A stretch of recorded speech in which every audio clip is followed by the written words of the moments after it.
I'm sure there's a saying somewhere that's like, what happens in sprints stays in sprints. But in this instance, what happens in sprints turns into a giant video collab project. Hello everybody and welcome back to the channel. My name is Brianna and this is For Pause in a Book. I make bookish videos over here on my little corner of the internet, so if it's something that you're interested in, make sure that you hit that subscribe button down below. Okay, story time. So several months ago, we were all on sprints. There were some of us on sprints and some of us in the comments. We started talking about doing, I believe it started as just a giant buddy read of If We Were Villains by M.L. Rio. And this happens to be Brittany's favorite book, or one of her favorite books. Hi Brittany, welcome. And then we started talking about other books that Brittany has recommended us, and we were like, maybe we can turn this into a video. Thus started the Instagram group chat, Can We Trust Brittany? And we all decided, for Brittany's birthday, which happens to be today, so go check her out if you're watching this on Saturday the 24th. Happy birthday, Brittany. We thought we would read some of the books that Brittany has recommended to us in the past. So it became a whole big project. There are 7 videos coming out right now as we speak. So I'll have everybody linked down below so you can check them all out. Along with myself, we have Brooklyn from Brooklyn Reads, Julie from Keep Calm with Books and Coffee, we have Crystal from Bond Book Reviews, Neva from Reading with Neva, Leandra from the TBR Zero, and Nicole from Dusty Book Sniffers.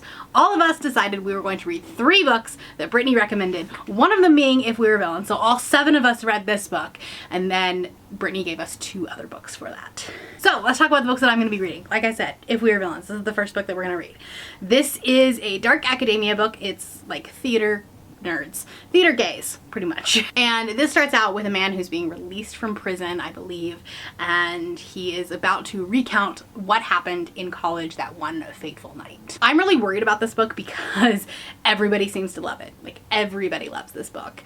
And me and Dark Academia have had a very twisted relationship recently. I haven't necessarily loved books that are in this like kind of subgenre, specifically of the like thriller variety of Dark Academia. Normally I need some sort of like fantastical element, but who knows, this could persuade me. Then the second book that Brittany recommended to me is None of This Is True by Lisa Jewell. This is a thriller with a podcast element, and I do love good podcasts. There are several books in the past that I've enjoyed with podcast elements to it, and so I have high hopes for this one. However, me and Lisa Jewell haven't always been great friends. I have DNF'd a book from her, and I gave another book of hers like 2 stars, and it was one of the most boring books I've ever read. So I don't have a great track record with her, but a lot of people that have said they haven't liked Lisa Jewell in the past, and this one really, really worked for them. So fingers crossed. Then going in a completely different direction, we have Wendy Darling by A.C. Weiss. This book has been on my TBR for so long. This is a Peter Pan retelling that is sapphic and feminist, and like that checks all of my boxes. I love Peter Pan retellings. I have very high expectations for them, but I love a good Peter Pan retelling. I don't listen, Finding Neverland was the like my hyperfixation movie for years. Loved that movie. Probably a pretty problematic movie now because Johnny Depp, but like back in the day I watched that movie and then repeat watched it like back to back.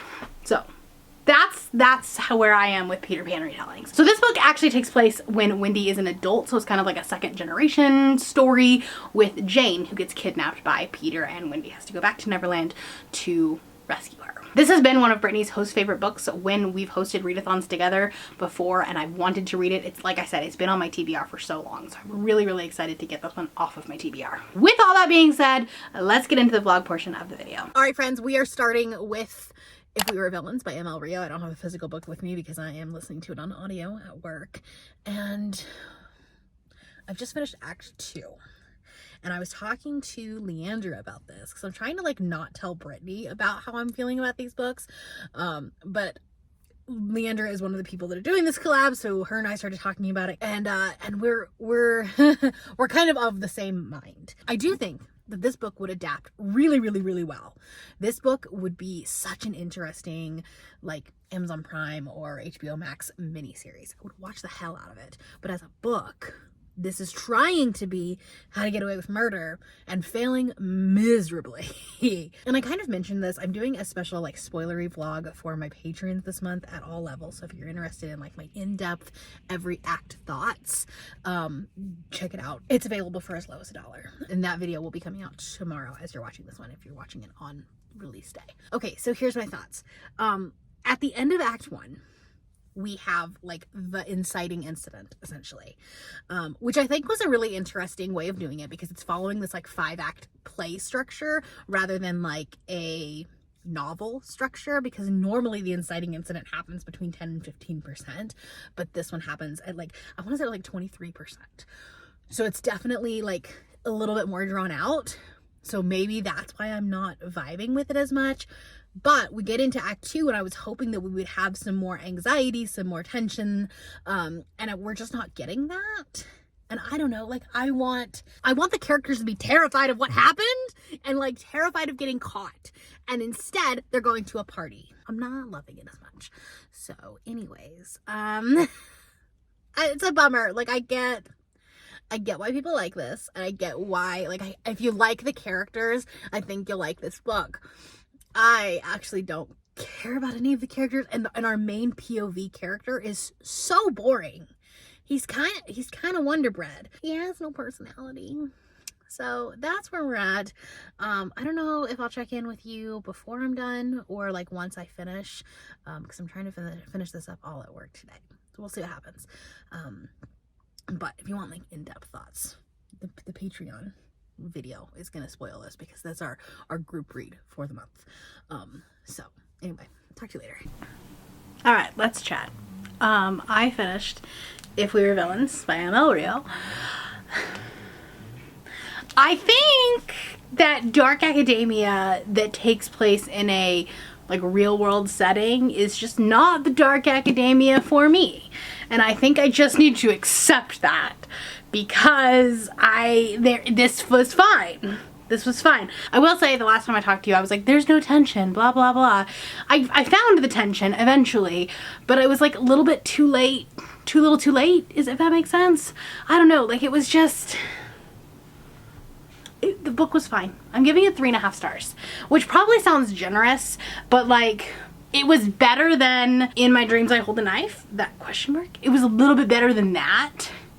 So like just on a normal rating. And I will credit this author for their writing technique, because I really enjoyed this whole like 5-act play structure rather than a 3-act novel structure, and using it that way. And I thought that was really interesting. So props to the author for that. I have to credit them for that. But like these characters don't give a crap. I don't care. Don't care about any one of these. And I was told like that if you like these characters, you'll like the book, and I think that maybe that's it. So it sounds like I'm like really hating on this book, because I was like, you know, it's like everything sounds negative. I understand why people like this book. It wasn't for me. The book wasn't for me. But we're gonna move on to the next book, and you know, hope for a win with that one. Hello, good morning. I'm here to talk to you about None of This Is True by Lisa Jewell. I'm about 30% of the way through it, and I am a little bit bored. I mean, I know it's like still early days, and I think the concept is interesting, but I'm finding that I am like zoning out if I don't like really pay attention to it. I don't know if that's the narrator's fault. I don't know if that's the book's fault. I do know that the other 2 books that I've tried to read from Lisa Jewell, it was Watching You, and then I don't actually remember the other one. Like they all just feel so similar. And Watching You was probably the most boring book I've ever read in my entire life. I would watch paint dry and probably have more fun. So, and I don't know, like this writing style is just kind of putting me to sleep. So there's that. I think the concept of this book is really interesting. I just don't know that Lisa Jewell is the author for me, which is a bummer, because I've heard such good things about this book. Like people that don't even like Lisa Jewell have liked this book. I'm gonna try to finish it at work today. I'm just gonna like try to focus on it. I do like the podcast chapters. Like those are interesting, and I always love when an audiobook like makes it really sound like a podcast. So the production of that is great. but like it's not the best podcast book that I've ever read before. This book is like essentially about like these birthday twins, and like these two people meet each other and then they like meet up again kind of accidentally. So there's like this nefarious, I don't know, like is she stalking her? I don't really know yet, but then like I don't know, something is gonna happen apparently, because like everyone is like, oh no, we don't, you like, you don't want to meet your birthday twin, like after reading these books. So it's supposed to, there's supposed to be tension. Why is it that two of the books that I have read don't have any tension in them when they are supposed to have tension? I gotta go to work. I'm late for work, so I need to go, and I'm tired, but it's Friday, thank God. Hi friends, you're in the cabinet of the kitchen. My plates, you know, you're in front of my plates. We're here for a snack, not a haul, but a snack taste test, because Brittany's Canadian, right? And in Canada, they have different things than we do as far as snacks. First off, Brittany loves her Tim Hortons. I couldn't get Tim Hortons coffee because I don't like hot coffee. I only drink cold coffee, but I do like hot cocoa. So I got some Tim Hortons hot cocoa. Did I order this all on Amazon Canada? Yes. It's okay.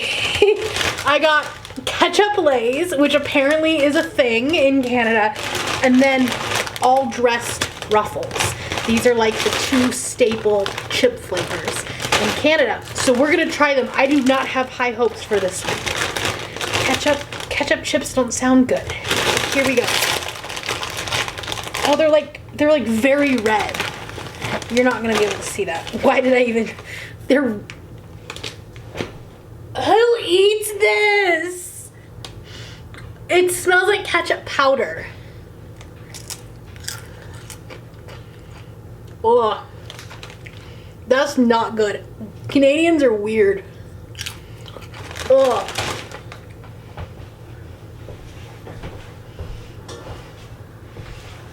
That is not good.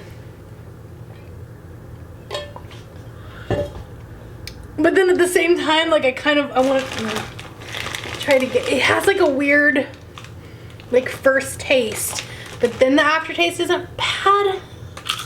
I could not see myself like snacking on this. I could, however, put it on a burger. If you put it on a burger, then it would probably be good.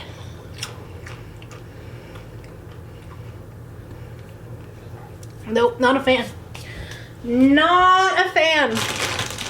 But I bet if you put it on a burger, because you know how you put chips on burgers and make them like crunchy, then it would be good. Too bad it's in like February and I don't eat burgers. I actually am super hopeful for this one. I don't love Ruffles, but I don't know, this sounds good.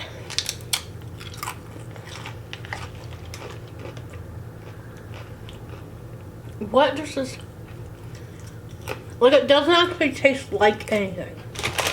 They just look like normal chips. Canada's very own. You'll enjoy this bag of Ruffles all dressed chips. If you enjoy unique Canadian food, it was invented here after all.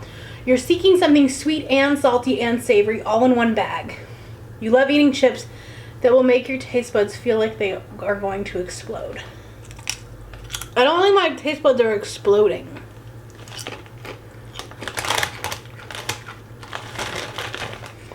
I also find it really interesting that everything is in French, like it's in English and French.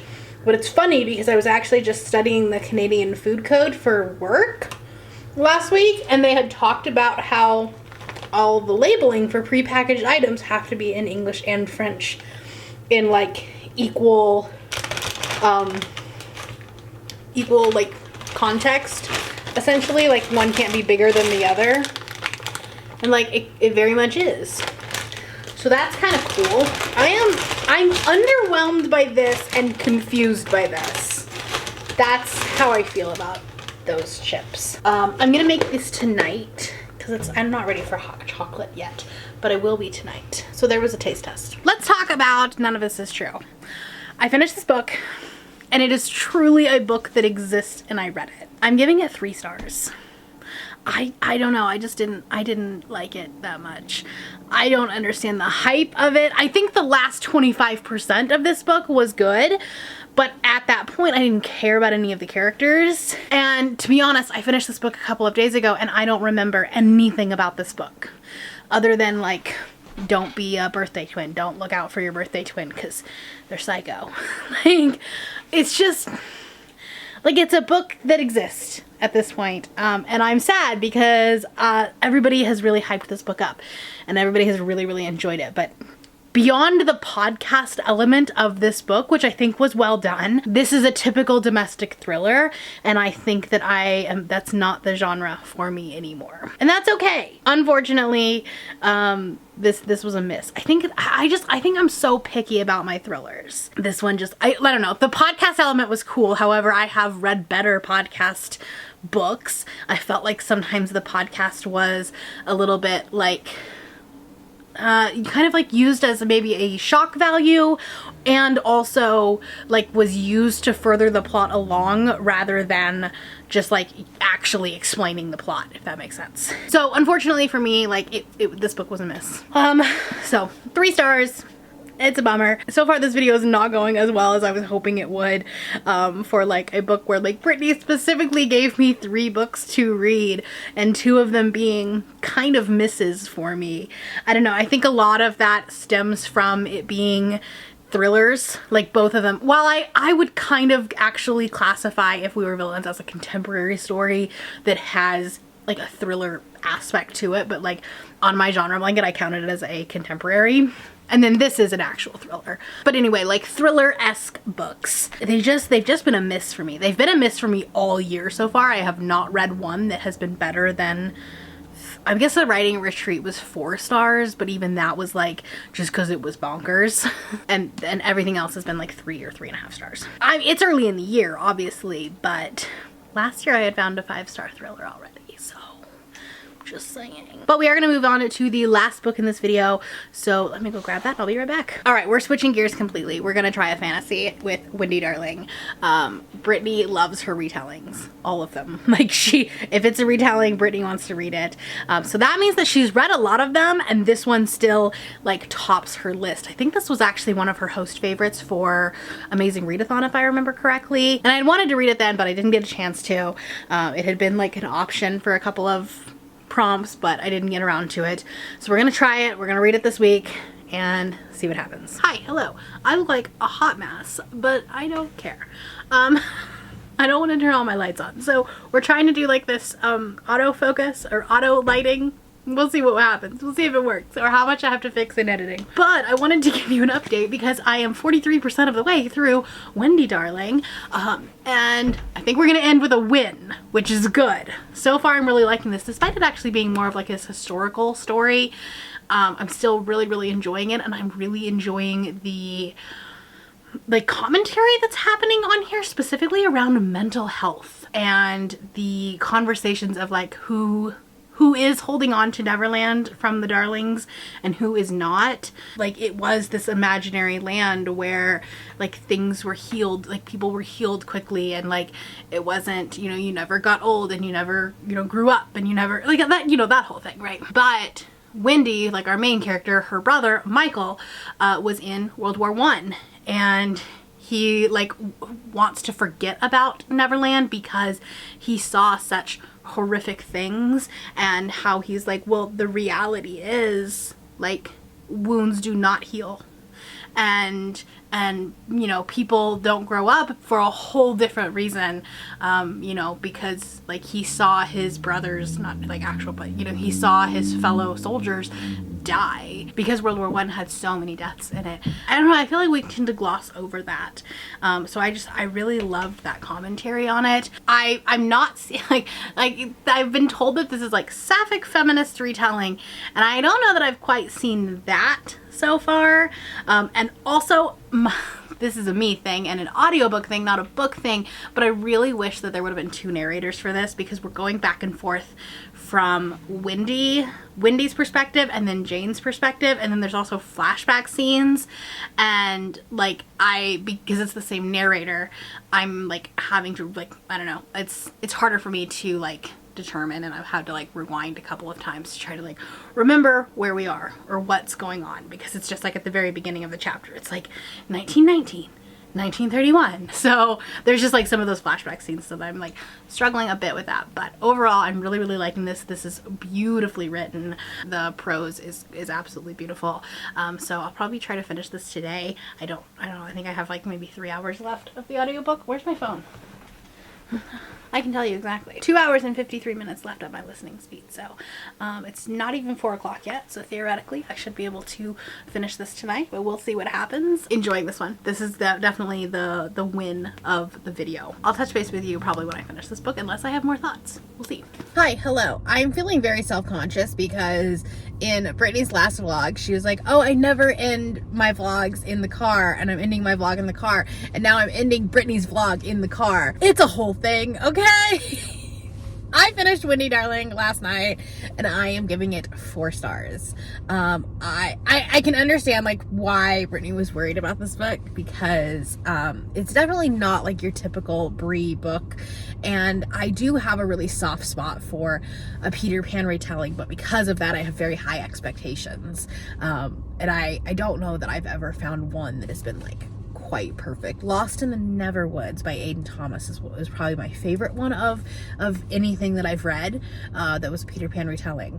But this definitely feels more historical. Like it's obviously a fantasy because it's Neverland, and I really, really appreciated the relationship between Wendy and Jane, and that how Wendy would do anything to save her daughter. And it was a very interesting take on a Peter Pan retelling, because it's not really a retelling, right? It's a after the fact, where like a second generation essentially.